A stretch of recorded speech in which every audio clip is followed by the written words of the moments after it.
Welcome to the Inner Circle Show. In today's episode, we need to talk about and counteract a very bearish article that came out telling people that they should absolutely avoid Tesla shares. We've also got an interesting interview that an analyst gave about Palantir, and a massive stock market crash is apparently coming to us. We have all of that and much, much more. But before we get into that, don't forget to like this video, subscribe to the channel, and turn your notifications on so you never miss an upload Monday through Friday. Yesterday, I saw an article all about how people should be avoiding investing into Tesla. We need to talk about that article now, and I need to counteract some of the points made in it. So this article is titled 5 Reasons to Steer Clear of Tesla Shares. Though it's dangerous to bet against Musk, here's why you should be fearful. So let's have a little read through this and actually break it down. So Elon Musk is the richest man in the world and the most talked about business leader in the world. But has he lost the plot? Between 2014 and 2023, investors benefited from a stunning 1,000% rise in the shares of his electric car company, Tesla. First of all, yes, absolutely. Many people benefited off of what happened to Tesla between these years. Many people even retired from their Tesla shares, and it wasn't just investors. Employees with stock options benefited, fund managers benefited, many people benefited. Apart from perhaps Elon Musk, we'll have to wait and see what happens with the compensation plan. But also it's interesting how they say in his electric car company, Tesla, yes, it has been an EV company. I would argue though that is not the case anymore. It is definitely not just a car company anymore. Let's continue. But they have fallen 40% since the start of the year, amid concerns about his increasingly eccentric behaviour and questions about whether the Maverick is focused enough on the business. Okay, yes, they have fallen this year so far, but for good reason. There's reasons that explain why Tesla shares have been falling. You can decide whether you think those reasons account for this fall or they shouldn't really account for this fall. But also, it's a little bit weird to me to compare 9 years of growth to just 6 months of a stock decline. They are not the same thing. Stocks in the short term do move up and down very quickly, especially a growth stock like Tesla, but you want to see the long term, whether there's been long-term growth or not. And with Tesla, there absolutely has. Then it goes on to say many investors in Britain hold Tesla shares either directly or through a fund, blah, blah, blah, blah. So should they hold on to them, sell them, or even buy more? There are a number of reasons to be afraid. On Thursday, investors will decide whether to vote for a $56 billion pay package for Elon Musk. A key test of the tycoon's credibility will be next Thursday's annual meeting, where investors will decide whether to vote in favour or not for this pay package. This is based on Tesla's market value and how well its business performed between 2018 and 2023. Its sheer size has led to criticism that it is overwhelmed by greed and grandeur. Right. I really don't like this because number one, it paints the picture that Elon Musk is greedy. It paints the picture that Elon Musk is just after money. And he is, whether you like him or not, I really don't think that we can say that this man with a lot of money, he has amassed a lot of fortune in his time, that he's greedy. If you look at the way he lives his life and the way he carries himself, he literally lives like an average normal person. The clothes he wears, the house he lives in, the material items that he has, it's all very average. He's not someone that goes out and buys lots of yachts, buys islands, or any of this stuff. He is not motivated by money. That's my opinion. Let me know if you agree or disagree with that. And remember, he hasn't been paid for his work for years and years and years because of this compensation deal. So although it's performance-based and he has achieved what was laid out in that compensation plan, he hasn't been paid, although he has made a lot of people very, very rich. Employees through stock options, like I mentioned, investors, etc., etc. And also, he didn't make this pay package up. He didn't say, pay me in X amount of years when I've achieved this, this, and this. It was a collective agreement with the board, and it was one that not many people thought he would ever be able to achieve. Objectors include the California Public Employees Retirement System, one of the largest pension fund managers in the world, and if shareholders agree, Musk will add to his $200 billion fortune, leaving his close rivals in wealth, blah, blah, blah, blah, Amazon's Jeff and Meta's Mark far behind. This is written as though Elon will just get all of this money given to him, that it's completely undeserved, and he'll just go and spend it on things like yachts. Number one, he deserves it. He did what the deal laid out for him to do. Number two, people miss this detail. He has to wait 5 years after exercising his stock options to actually cash them in. And number 3, like I said, he doesn't tend to spend his money on materialistic items. He will most likely spend this money putting it back into improving humanity, putting it back into a new business venture or his existing business ventures. It's taken the traditional giants of the automotive industry time to wake up to the EV revolution, but they soon may overtake Tesla. Name one legacy automotive company that is even close to overtaking Tesla in terms of electric vehicles. I'll wait, because I can't think of a single one. Musk has promised for years to deliver fully self-driving Teslas, saying his electric car company would basically be worth zero if he didn't prioritize self-driving technology. But critics say his company is falling behind on that front. Rivals such as Ford have already introduced hands-free driving systems. Tesla is very, very far ahead of everyone else when it comes to fully autonomous driving. Their FSD technology is so good now, and it's making improvements very, very quickly. No other company are anywhere close to Tesla when it comes to this. No other company has the compute power that Tesla has. No other company has the data advantage that Tesla has. And no other company are solving autonomy in the way that Tesla is, which is perfect for scalability, which then feeds into the robotaxi fleet. Now, they've obviously commented on Ford here, and I have a lot of respect for Ford. I think Ford are pioneering the way for legacy automotive companies in terms of EVs and hopefully in the future in terms of autonomy as well. They are doing a lot of things right, but they will not solve autonomy before Tesla does. There is no chance. And actually what I think we'll see is that Ford turn to Tesla, like we've seen in the past, and actually want to license their FSD technology from them. So I think this bit of the article just makes zero sense. The magnate, his critics say, is distracted from Tesla by his portfolio of other business interests. These include his 2022 purchase of the social media company site Twitter, now known as X. This has led to a long-running feud with the US watchdog and Securities and Exchange Commission, which is investigating whether he violated federal security laws. The billionaire has said that the SEC is trying to harass him with a number of subpoenas damaging Tesla's reputation and hitting the company's stock price.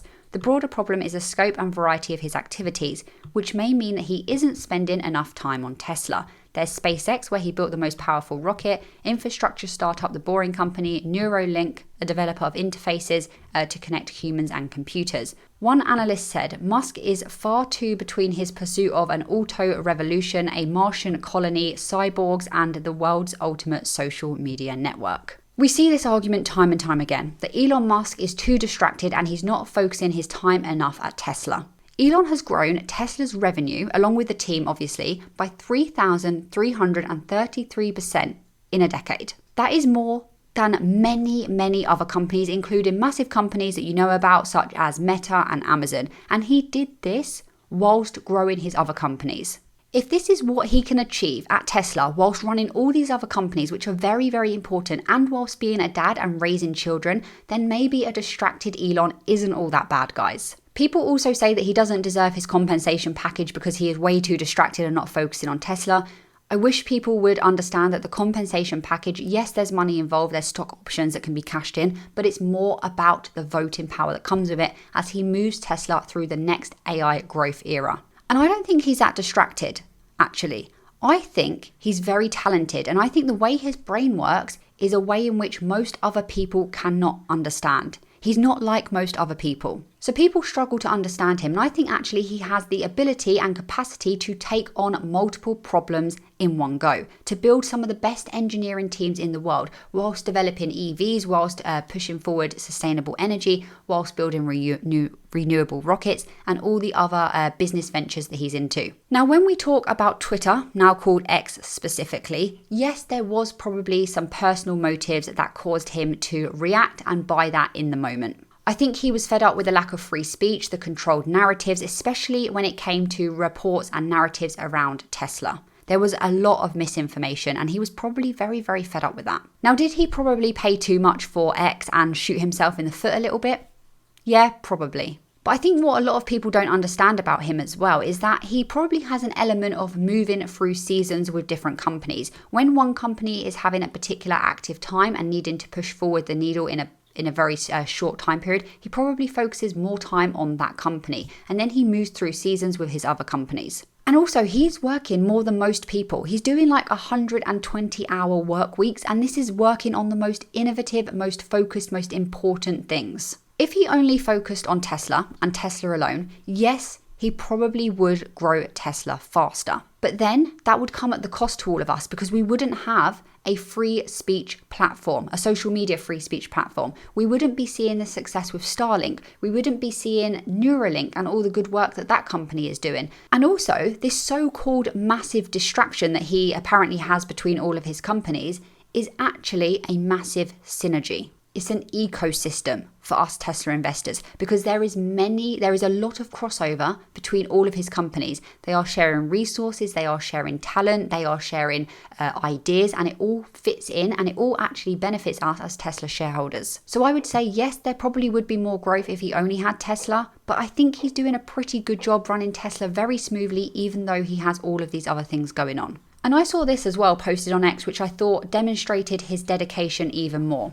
So this guy said, I was with Elon nearly every day during the Model 3 hell. This included Thanksgiving, Christmas, New Year's Eve, his birthday, and nearly missing his brother's wedding. He left the factory to fly straight there, barely making it, as he was helping resolve production challenges and being present with the associates and the whole team. From countless first-hand experiences, I cannot begin to even describe the immense personal sacrifice and commitment made by Elon directly from the front line. I took the below photo on the day of his birthday at close to midnight. We were stationed at the paint ingress, station 1911, resolving the constraint for the entire production system. And this is him sat on the floor there. The tenacity and willingness to perform any job and drive to excel is unwavering. When I first started at Giga Texas, Elon slept on site for a period of time. His direct ask, which people on the floor didn't even believe at first, your goal is not to let me sleep. The machines need to be running 24/7. It was an awesome fire to have lit and drove all of us. From the initial site you see, blah, blah, blah, blah, blah. Basically, these are employees saying how dedicated they see him be firsthand. Let's continue. The Tesla founder is an ally of Donald Trump and a poster boy for the US right. Okay, we could get into that, but let's just move on. He and Trump have been speaking several times a month. Okay, I'm not going to read all of this, but you can read this here. When Musk was asked last year if he was becoming more political, he said, I think if you consider the fight against the woke mind virus, which I consider to be a threat to civilization, to be more political, then yes. Okay, let's move on. This is the biggest threat of all. This is about China. The world's dominant electric car manufacturers are now Chinese. BYD, a car maker that Musk once ridiculed, overtook Tesla late last year as the world's bestseller of EVs. The situation for Tesla was worsened as Chinese manufacturers continue to flood Western markets, accounting for 25% of almost all new cars sold. Musk is well aware of the danger and stated earlier this year that Chinese EV makers will crush their competition if there are no trade restrictions. There's a lot to unpick there.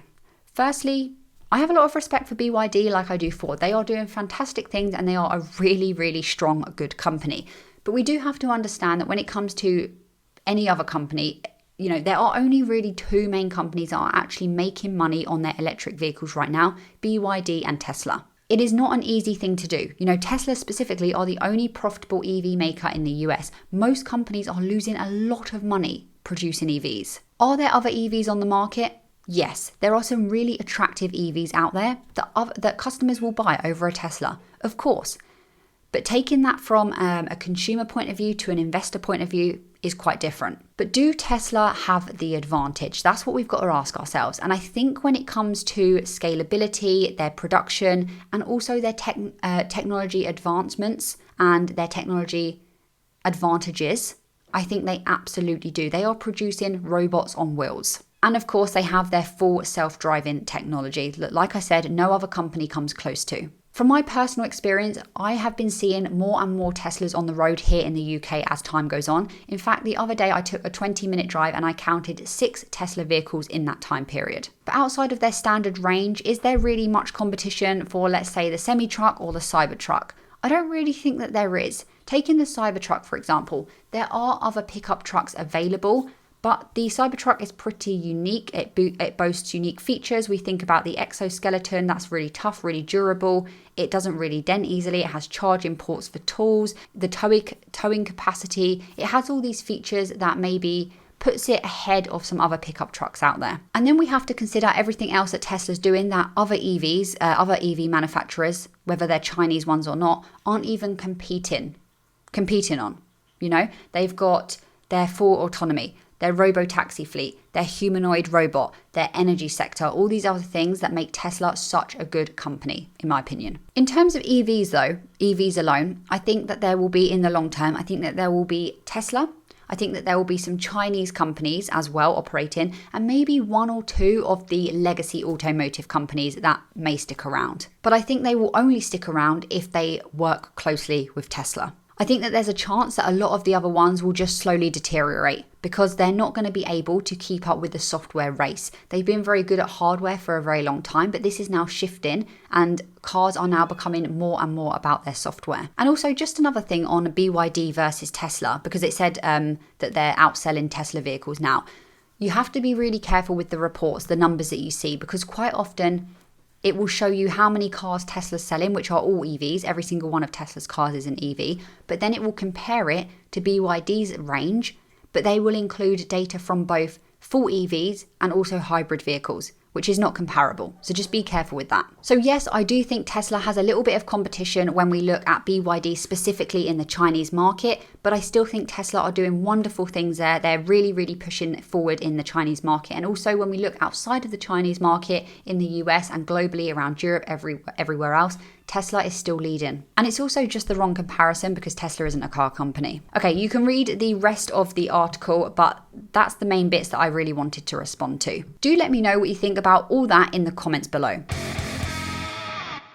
Palantir have once again asserted their dominance and proved their strength, beating 199 other competitors to win the VA Tech Sprint. The Veterans Affairs Artificial Intelligence Tech Sprint is a competition organised by the Department of Veterans Affairs, targeting the development of AI solutions to address burnout among healthcare workers. The main goal is to reduce the admin workload of healthcare workers, which is significantly a contributor to burnout. The focus is on developing AI tools that can help automate note-taking during medical appointments and integrate patients' medical records efficiently. Palantir released a video showing a whole use case of this, which I'll leave linked in the description below if you want to go ahead and watch that video. But basically, they beat 199 other competitors and they won a $1 million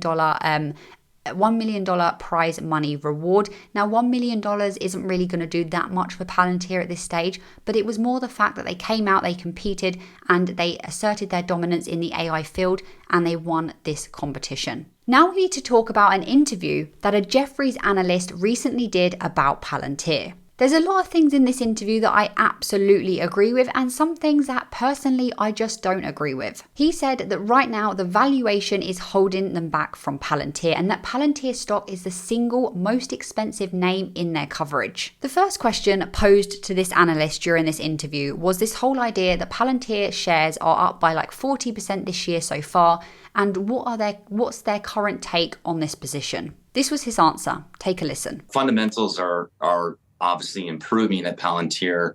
What holds us back right now is valuation. It's the single most expensive name in our coverage universe. So great companies with great momentum sometimes look expensive. Okay, sometimes intrinsic value and stock price don't always align and they don't always match up. This was proven significantly with Nvidia. Loads of people thought that Nvidia stock price was way too high and there was no way that they should buy it. It appeared really expensive, but we saw that this could still be a good buy. Let's continue. Obviously believe the opportunity set is enormous for Palantir and AI, but we believe there's going to be better entry points for the stock. The fundamentals, they've done a really nice job. You know, the beginning of last year, for basically 75% of the year, they didn't produce anything. And then in Q4, things started to turn. They really cleaned up all the bad execution last year in Q4. Okay, so he's just said that the fundamentals have been doing really, really well. And I couldn't agree more with that. You know, we've seen a massive change happen in in Palantir, in their fundamentals, and this has happened due to the launch of AIP and the way that they've been marketing and the way that they've been executing their sales cycle. The profitability has been doing really well. They're eligible for S&P 500 inclusion. You know, the numbers, the fundamentals are looking really, really strong compared to what they have been in the past. He's right, there has been a really big change regarding there being a better entry price point. To be honest, for me, I can't really be bothered, and I don't really want to try to time the market, to time the perfect entry point when it comes to Palantir. This is a long-term hold for me. I think it's going to be way more valuable in the future than it is today. So personally, what I do is I keep an eye on the price. I ask myself why it's moving either way. I keep dollar cost averaging, and then I hold some back in cash for when there is an opportunity presented. I think they got in front of the AI wave better than others. Clearly, AI is really an infrastructure. If you look at what's happening with NVIDIA and all the other names, it really hasn't come to the software layer. Palantir is bucking that trend. They have seen great momentum in their suite. Palantir are ahead in the AI software space.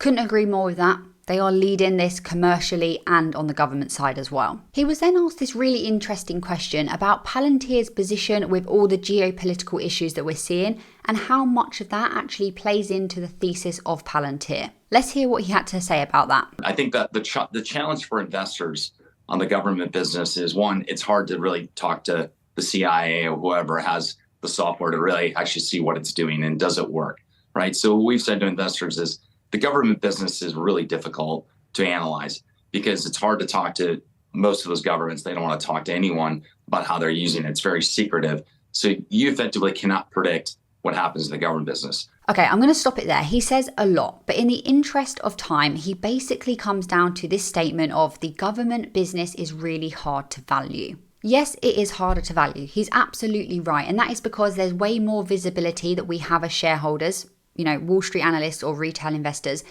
We have more visibility on the commercial side. It's more publicized. A lot of the government contracts are a little bit hidden, and they need to be for that exact reason. They're on the government side.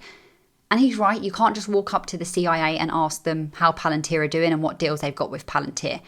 But I think there's something important missing here, and that is that you can do other things that allow you to then see the value of the government side very clearly. Number one, you can just understand the technologies and the capabilities of Palantir's solutions to the best of your ability. And you can study the examples that we do have on the government side. Number two, you can look at commercial use cases. You can see how AIP and all the other platforms are working in the commercial space, and you can draw common themes that can then be utilized and portrayed into the government sector. And you can also track the government and defense contracts and renewals that are made public. You know, if we keep seeing renewals and we keep seeing more contracts, this wouldn't be happening if Palantir weren't offering really, really valuable solutions. Government organizations wouldn't keep throwing money at Palantir if it simply wasn't that good. So yes, we might not have complete visibility, but I do think we have enough to value the government side very well. Do let me know what you think about Palantir's government side compared to their commercial side in the comments below.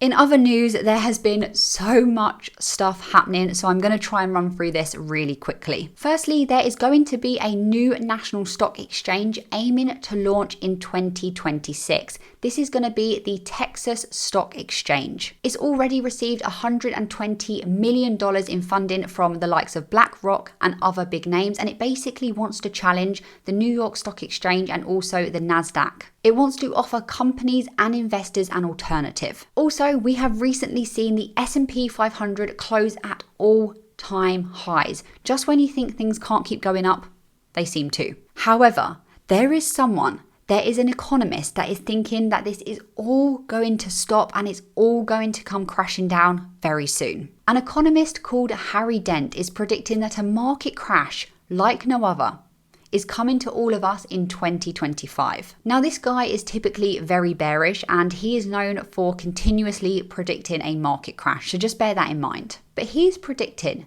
that the S&P 500 could lose as much as 86% of its value, whilst the NASDAQ could lose up to 92%, and so-called hero stocks like Nvidia could drop by as much as 98%. Now, I do think that at some point we will have some sort of a retraction, some sort of a pullback. It's only natural, it happens with market cycles. However, this prediction of 98% for Nvidia to fall, 86% of the S&P and 92 was it of the Nasdaq, that does seem to be quite a bearish prediction. That seems to be, quite extreme. But let me know what you think about that. And then we've of course had the Apple Developer Conference.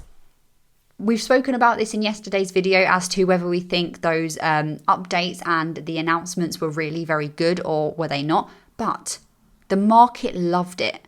Apple stock went on a rally after this news. And we saw Apple just casually add $250 billion to their market cap in one day. So it does look like people are really liking what they heard, and congratulations to any of you Apple investors out there. Let me know if you hold Apple in your portfolio in the comments below. On the screen now are the topics we will talk about exclusively on the Vault this week, and if you are a Vault member, I'm going to continue this episode and talk a little bit more about Palantir today. If you're not a Vault member, thank you so much for watching my videos, and I'll be back with another tomorrow. If you want to watch these episodes ad-free, get exclusive and extended content and a bunch of other perks, become an insider of the Inner Circle Vault. Link in the description.